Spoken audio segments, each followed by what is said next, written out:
Python set class, float and int evaluation.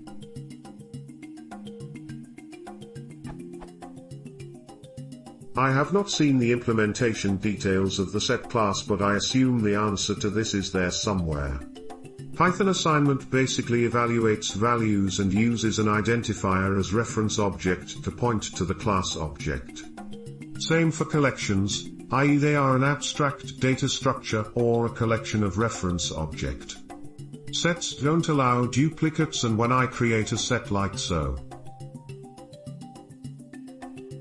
float class wins over int class, obviously they evaluate to the same thing. But why does float show and init doesn't? I can't seem to find a decent answer or see it in the source.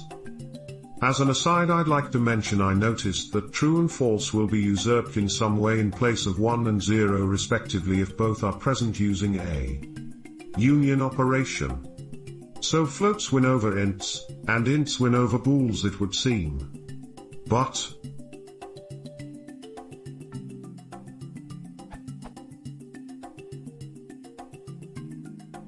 false remains. I don't know if this was a REPL issue, but after testing this again I get 0, 1, A, every time. I don't know what happened.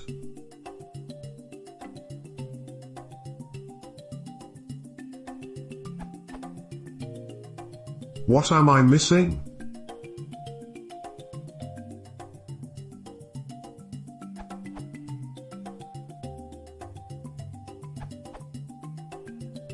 From this URL.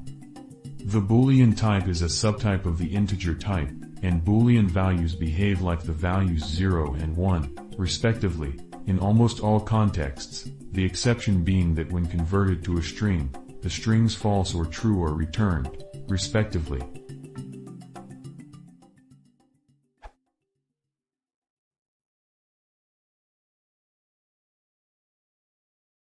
If you want to